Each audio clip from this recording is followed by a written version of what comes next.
This is Talking Divorce After Wife. I read letters from men dealing with breakups, betrayal, and divorce. And I try to give them my honest take on how to do things next, based upon my experiences and my mistakes. Here's today's letter. I'm a 28-year-old man, and I know I'm younger than most of the men who write you, but I don't really have anyone else to ask about this. When I was 25, I found out my girlfriend had been cheating on me, and she'd been doing it for almost a year. We were together for 4 years, and I thought we were solid. We were talking about moving in together and even maybe getting engaged in the next couple of years. I found out by accident when I used her laptop to print something, and a message popped up on it, and it wasn't just flirting. It was a message no one wants to see. I could see that there had been past messages and photos that this person had sent, and it just kind of floored me. And the worst part wasn't the cheating, it was how normal she acted when it was going on. She would look at me and say she loved me. She would ask about my day. We'd go out with friends. Everything seemed normal. Meanwhile, she had this whole other thing going on in secret with a man.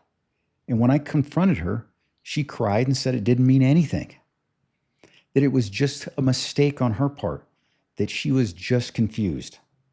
Well, I couldn't take it and I left. And I'm glad I was firm and I did not take her back. But it's been almost 3 years now, and I haven't really dated anyone.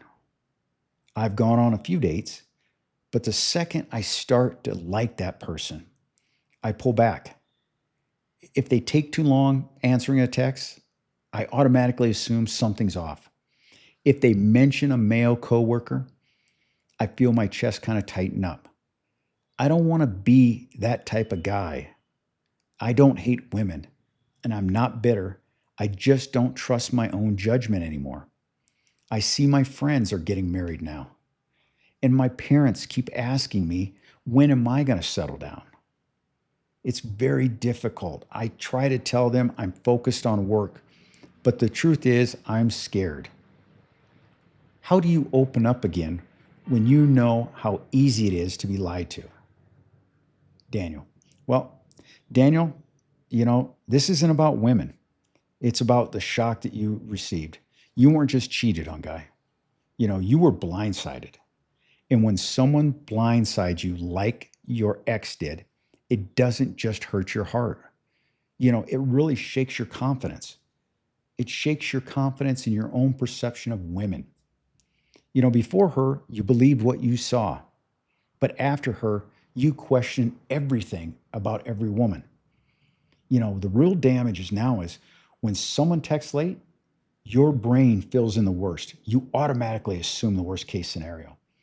Not because you're weak, because she has programmed you to do that. You've seen how convincing a lie can look. And you said something important. You don't just trust your judgment anymore. You know, and that's kind of the core issue here. You're not afraid of women. You're afraid of missing the signs again. You're afraid of not seeing someone cheating on you. So instead of risking feelings, you're avoiding a relationship completely because that feels safer to you. But it's costing you growth. It's costing you a future relationship. And here's the mistake you're making. You're turning one woman's behavior into a model for all women. You can't do that. But really, that's like the inner you right now, trying to protect yourself from getting hurt again. You're really protecting yourself from trauma again. There are dishonest women in the world. We can't help that. That's real. But if you treat every new woman like she's guilty and proven innocent, you're never going to have a relationship. You're always going to be sabotaging something that could be healthy before it even starts. Now, I'll tell you, you don't need blind trust. At 25, you probably trusted a little too easily, but you're 28 now. And so you can move a lot slower.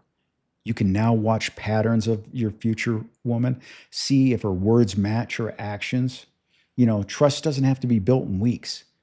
It's built in that consistency and how she acts and how she talks, and you don't have to shut down completely. The truth about relationships is you can do everything right and still get hurt again. That's life. That's part of intimacy. Because if your goal is zero risk, you're going to stay alone forever, you know, but you can date without being naive. Those are two different paths to go down. So, you're asking, how do you know if you're ready? How do you know? Well, you're ready when you're not scanning for betrayal constantly on everything she does. You're not going to assume the worst by default. You can tolerate uncertainty without spiraling out of control. And I will say one thing for you. You had the ability to walk away. So now you're going to be able to see those red flags. And when they do, you're going to be able to walk away. That dating is not going to feel so tense anymore. You're going to be steady. And so I would say, get back out there, Daniel. You can do it. Don't let one woman define the rest of your life. Okay? You want to be happy. Like you said, you're not a woman hater. There are plenty of good women out there. You have to take a chance. That's the only way you're going to find somebody. You have to take a chance. Can it happen again and can it hurt you again? Absolutely. Absolutely. It could be the next person you deal with. But you will never know until you take that chance. So get out there, Daniel. You can do it. I have confidence in you.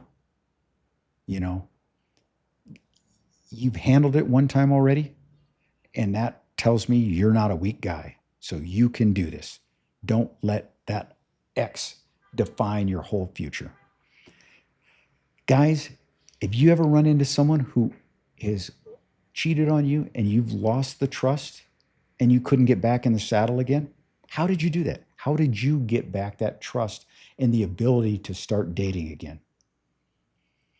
I ask you, if you like this, to subscribe, give a like, but more importantly, leave a comment. Those comments are what Daniel and others who are going through the same thing look for so they can improve their relationship. They can get back out there and start dating again. They can have confidence that there is somebody out there for them. And if you have a situation that you'd like to share, that something that hurt you, you conquered, you made mistakes, gave you experience, please drop me an email at talkingdivorceafterwife@yahoo.com. I will publish the video and we can all learn from it, because that's what we're here for, to help men, especially older men, lift themselves up and get back in the dating game and get their lives back together. Until the next one.